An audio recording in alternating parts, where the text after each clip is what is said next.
Welcome to the Spirit in Mind broadcast with your hosts, Bishop C. Guy Robinson and Dr. Jonathan Shepherd, where we explore faith and mental health. That's all I need. What is going on? Let's get into today's $80,000. Well, hello and welcome to Spirit in Mind, where we discuss current affairs with faith and mental health perspectives. I'm Bishop Guy Robinson, and it is an honor, a blessing, really, to have this time to share with you once more. And again, that's right, it's time for Spirit in Mind. And you can be a part of our discussion when we get to our content. If you'd like, you can call us here live at the studios of Praise 106. The number is 443-380-2803. 443-380-2803. We'd love to hear from you as we get into our content in just a few moments. But first, we need to hear from our colleague and co-host, Dr. Jonathan Shepherd. Hello, Dr. Shepherd. Hey, and hello, Bishop, and good afternoon to everyone out there. It's so good to be with you all on another edition of Spirit in Mind. Listen, we're so grateful that you're with us. You can let someone know that it's time for Spirit in Mind. And of course, you can stay connected with us throughout the week by several means, all of the various streaming platforms. And Dr. Shepherd will review a couple of those so we can stay connected. Absolutely. It's always a pleasure to go over the different ways that we can stay connected, and we have been hearing from you all, and so continue to keep that momentum going. We love to hear how you are watching, how you're listening to the show. I was with Bishop Robinson just this past week as he had his book signing, did a tremendous job, and it's so awesome to hear how many people are listening, how many people are watching, and we continue to gain momentum. We have been on this show 4 years. Haven't always been in the studio for 4 years, but we've been doing this for 4 years, and we enjoy it. And we want to make sure that you all are getting the latest updates, the latest developments as we continue to bring to you good material that will help you spiritually and mentally and emotionally. Bishop C. Guy Robinson, as I just mentioned, he does have a new book, and I'll allow him to talk more about that. But you can go and look up the various things that Bishop C. Guy Robinson is doing. He is a teacher, he's an author, he is a pastor, and he takes all of those professions very seriously. Of course, he's a husband, he's a father, he's a grandfather, but I am so impressed by the way in which he maintains all of those different things, but never losing his identity. And so we want to tune into such as this and make sure that you're able to learn and grasp all the materials and knowledge that he is out there providing for us. So you can go to CGR Ministries, Facebook, CGR Ministries, on Instagram, CGR Ministries, even on YouTube, and you can see all the wonderful ways to stay connected to what Bishop is doing. And then, if you're in need of direct care services, why don't you come on over to my website, drjonathanshepherd.com.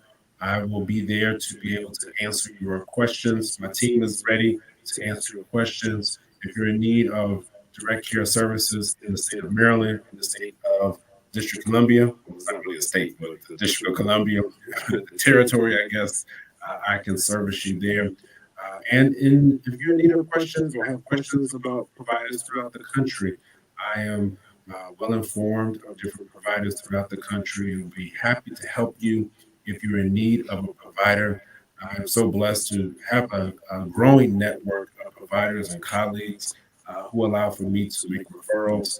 And even within the faith community, if you're in need of persons to be able to talk to your pastors, talk to your congregation, be able to talk to various corporations, organizations that are not faith-based, please look us up. I say us, that means Bishop C. Guy Robinson, that means myself, because we're able to speak to the various situations, the various ills that really attack and really will overwhelm some churches, overwhelm some corporations if they don't know how to adequately deal with the mental health challenges that the employees, that the congregants, and everyone else who is a part of that organization. So look us up, drjonathансhepherd.com. Yes, I took a little bit extra more time today to talk about this because we are getting literally responses each week, engagements and requests. We want people to know that we're apt and ready to service the community. Absolutely, absolutely. And we look forward to staying connected. And again, you can let someone know that it's time for Spirit in Mind. We're right here live at Praise 106. And we've been talking about transitions. And I want to echo Dr. Shepherd's mention of this past week and thank everyone for your support of the Soul Care Birthright. It's already been so well received by so many persons. We're grateful for you doing that and look forward to continuing dialogue on this important subject of that occurs at the intersection of our Christian faith and mental health. So we've been talking about transitions. We're going to transition, and Dr. Shepherd's going to lead us into our subject content for today. Absolutely. And so this is the book. You want to get the book. If you're on radio, you want to go and get to a device where you can get on Amazon or another one of the platforms and order the Soul Care Birthright, a theology of mental health for ministerial practice. You do not have to be a minister or in the practice of ministry to read this book, because let me tell you, even as I read it, I was reading it even this morning. I tell you, there's so many people who I want to ship this book to help them to understand all that is happening within their lives and give some type of another perspective of how to be able to guide people who are dealing with mental health issues. That could be themselves or even other people. So please go get this book, The Soul Care Birthright. And I'm going to talk a little bit about some of the things I read today that align with transitions. I was just so impressed with Bishop's PowerPoint presentation and his dialogue with the congregation on Wednesday as he did the book signing, but he also prepped the people to what to expect as they read. And let me tell you, he did not disappoint. I was able to see those things as he discussed Wednesday, and as I read the book, I really was enthralled as to, wow, this is a different perspective of how to view the interaction and the intersection between faith and mental health.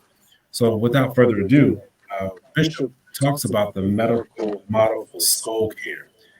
And really, I may have to quiz Bishop today to talk a little bit about that before I can even jump off into the section. Bishop, you talked about the medical model of soul care, and that is such a model or ideological framework that you discussed in there. Can you just share with us that particular framework and why that's so important for people to understand, especially as you are looking at the intersection between faith and mental health? Absolutely. So we can start a little bit by talking about a little bit, if I can venture into an area that I'm really a novice in, but let's talk about the criminal justice system. There are two significant ideological frameworks that can be helpful for us to keep in mind. One model is called the just desserts model, and that means it really deals with guilt, punishment, being absolved, those kinds of things, the transgression of the law, and if you will, pardon and or punishment. And the other model is the medical model. And the medical model deals with something as not a crime to be punished, but an illness to be treated. And so when you use that, and we know from our own society today, that when you identify your framework, it matters whether you are saying that something is criminal or whether it is illness. And so, you know, that determines even how sentencing can happen. Yes, sir. And some people have made comments before referring to the inequities in our society, that when certain concerns affect one community, it's treated with a criminal mindset and a law and order policy is applied. And when it moves into other communities that may be more affluent or considered more powerful historically in the society, then it's no longer a matter of law and order, but it's an illness. Why does that matter? Because once you set the framework, you determine the treatment. So it can literally determine whether we deal with you in terms of law and order and incarceration, or whether we deal with you in terms of a medical model that deals with treatment. I want to suggest theologically that both of those models are biblical. There is the concept of dealing with things in terms of, you know, God is our judge. The Bible refers to him as the righteous judge because his judgments are right. Ours, you know, our system is subject to corruption. But the Bible says the judgments of the Lord are right, and he is the righteous judge. And so there certainly is a judicial model in which we are pardoned for our transgressions, but there is also a medical model in which Jesus describes himself as the great physician, if you will, or what we call the great physician. But he said actually those who are well don't need a physician, implying that I am here to be the physician to those who need care. And the prophet Isaiah said that with his stripes we would be not punished, but healed, not even pardoned, but healed. And so there is a balm in Gilead, as the Negro spiritual goes, that heals the key sin-sick soul. The song Rock of Ages says, let the water and the flood from thy wounded side which flow be of sin the double cure. That's again, so both models are applicable.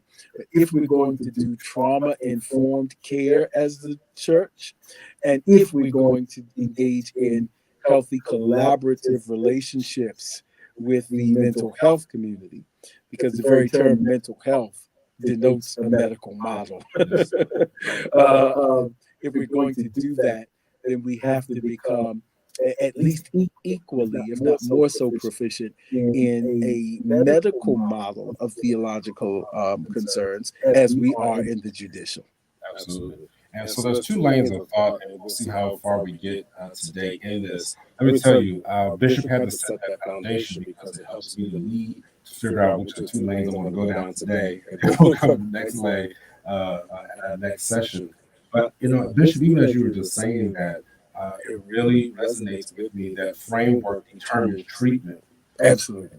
That is huge. And I really want us to grasp a hold of that because it really does apply to so many different areas of our lives. That framework determines treatment. One of the things that I have the privilege of being a part of with the DC Department of Behavioral Health is being able to see how our behavioral health clinicians are able to provide treatment for those who may find themselves in a criminal situation. Mm-hmm. And one of the things that you also must know is that within the criminal justice system, you will find multiple persons who have mental illness.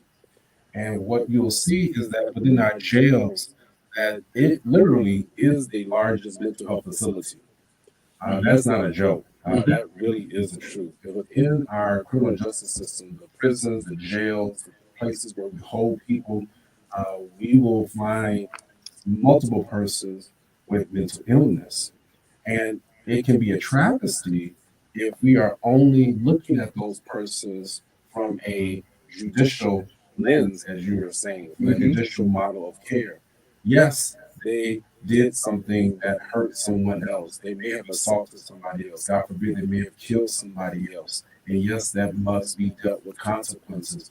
But if you do not handle the underlying symptom that caused those behaviors that led to those consequences, you're just literally penalizing someone for having an illness. And we see that over and over and over again in behavioral health. And it can be quite discouraging, I'll be honest with you, because you will notice where a person may have a psychosis, a person may suffer from psychotic disorder, a person may suffer from a mood disorder, which bipolar disorder does fall under the category of. And in the midst of having that disorder meaning unable to function properly, if you do not treat that disorder, if you do not apply that model, that medical model of care, then you're just penalizing this person for something that they really have, I won't say no control over, but we have not dealt with the source of what's causing the behavior. And again, Bishop, that's why I love it. That's why I had to spend so much time reading on that today and focusing on that today, because you can see it. I know your book approaches it from the faith community perspective per se. But let me tell you, this model and way of thinking can be applied in so many different other areas of our lives. Yeah. I'm gonna stop right there. No, that really is major, and it's so very important. First of all, because both models are in the scripture, and both models are God's approach to the human condition. History, if you want to deal with the church history, we have a longer history in the Western church of leaning more towards the judicial model, and the Eastern church, meaning the eastern part of the world, has focused and leaned towards the medical model. But both are important so that we don't, to stay with the analogy, end up sending, if we're going to do effective ministry, or even effective care for others, then we have to be mindful of both so that we don't send lawyers into operating rooms. Absolutely. And physicians into courtrooms. So they're both important so that we know which model to determine. And there's a need for both. Absolutely. There's a need for both. When I go into a courtroom to testify in a case, I'm going in there as a physician. I take my cues from the lawyers, they set me up, but I do not take the place of that lawyer. And so we want to make sure that we know our roles, know our places when we're providing the care. But it's also important for the people who are receiving the care to know that difference too. So you don't want to be a person who's in need of care and you need to go have an operation for your heart and then you end up going to a brain surgeon. That doesn't make sense. Right. So that's why it's the duality of knowledge here. You want to make sure you know who you're going to. That's why it's so important. That's why I make the statement that this book is not just for leaders. You want to make sure that this book is being spread and distributed amongst those who are non-leaders, because that's important for them to recognize. Let me just say this. So along with that, with the transition piece, so many times, if I continue to read more about the medical model of soul care, again, that's chapter 7. I put that in the chat for those who are following along on our social media pages. That's chapter 7. So you don't want to miss chapter 7, all right? And then chapter 8 goes on to talk about a trauma-informed church. Man, that is powerful. A trauma-informed church. Because when you think about being trauma-informed and then being the church, the aggregation of body of believers, it was so important, Bishop, and I would love to hear from you to expound upon this even as I read, the need for the care after you have experienced the trauma. So in your book, you highlight how Jesus was coming out of the wilderness experience and how the enemy was defeated. But even after the enemy was defeated, he still had to have ministering angels to come to him to refresh him, to restore him after the traumatic situation that he encountered with the enemy. Bishop, please elaborate on that and for the need for a trauma-informed church, but just the need also for the care after going through a trauma. Because I'll submit to you, many people, they transition, they get to the new place, but they have not taken the time to refresh themselves and get the healing that they need. Oh, wow. Dr. Shepard, thank you for that, mentioning that part. So you said it all. Trauma is to understand that there is a traumatic event.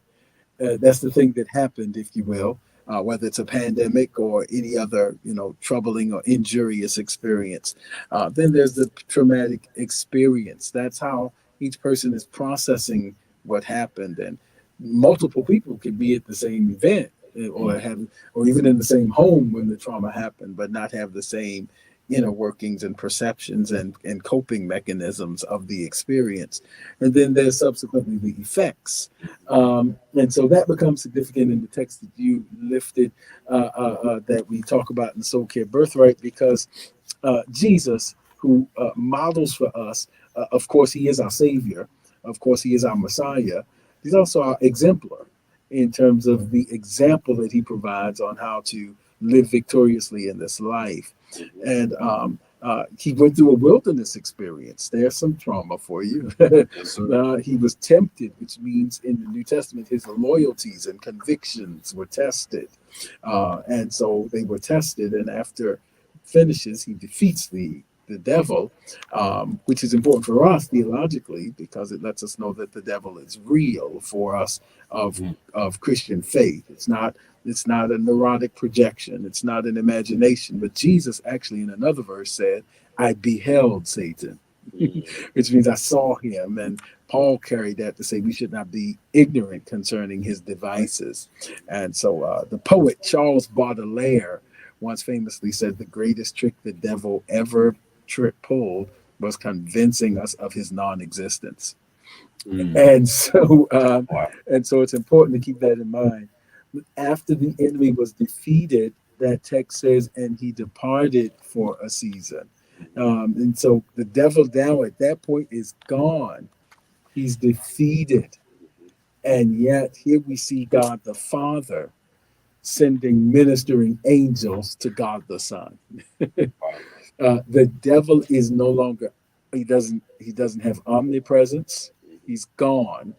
The traumatic event has been survived, and Jesus has, in essence, survived the wilderness and passed the test.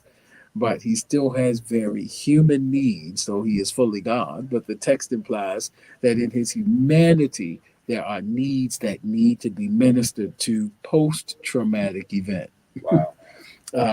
And so we could think of that now as ministering angels can come in many forms, whether it is pastoral message, pastoral care, whether it is psychotherapeutic sessions or 2 or 3. It can come in many forms, but it is so that that's the Matthew account. When we read Luke's account, it says that when Jesus returned from that wilderness experience, he returned in the power of the Spirit. And then he begins to declare, the Spirit of the Lord is upon me because he is anointed. And so I would suggest that what enables Jesus and his humanity to go into ministry in the power of the Spirit and not in the residue of his trauma is that angels were sent in between the end of the wilderness and the beginning of his public ministry. There were ministering angels who ministered to the needs of the human Savior after surviving the traumatic event of the wilderness. Thank you, Bishop, because I think that is the piece that we miss at times. And again, I'll just be honest. There are times where I'm ready to get over and just be done with the experience. I went through the traumatic experience. I went through the event. That's what you talk about. The event, the experience, the effects. I went through the event. The event is over. I transitioned. I got over it. I made it through. I'm done.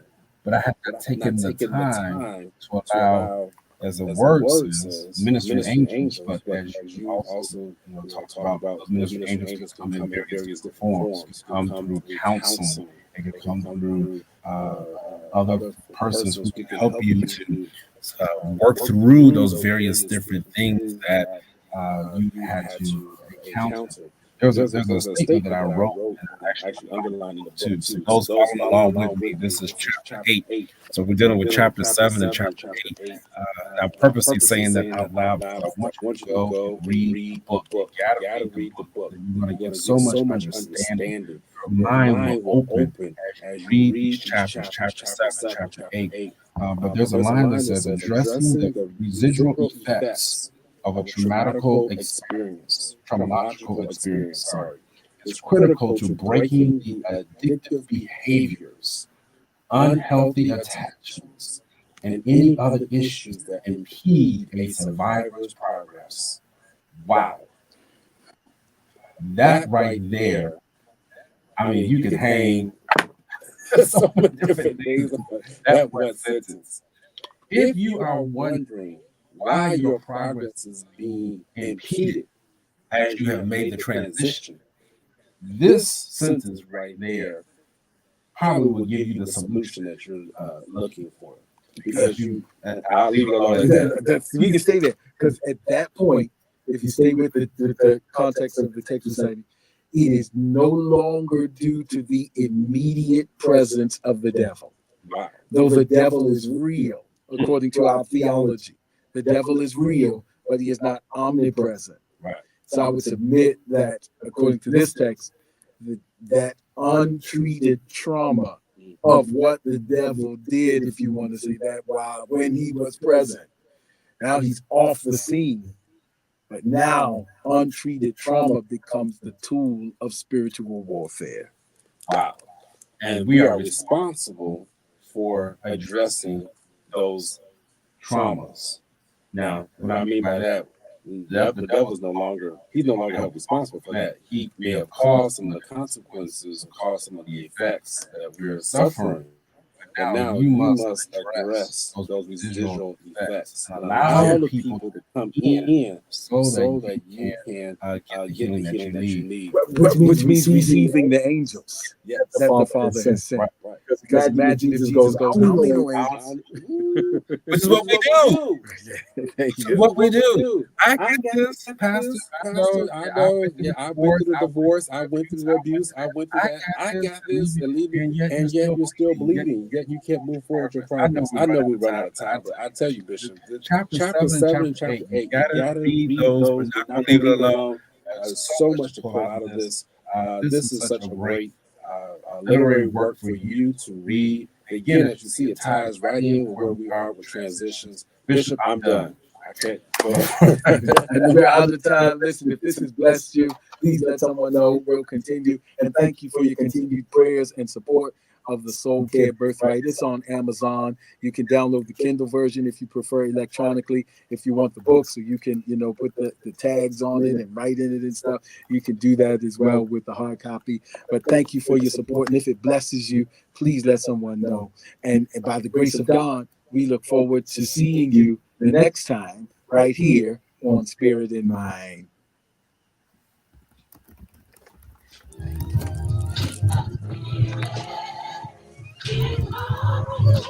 Don't forget to follow us on social media. We're on Facebook at Spirit in Mind, and we're also on Instagram at Spirit in Mind Live. Join us next time for a new episode of Spirit in Mind.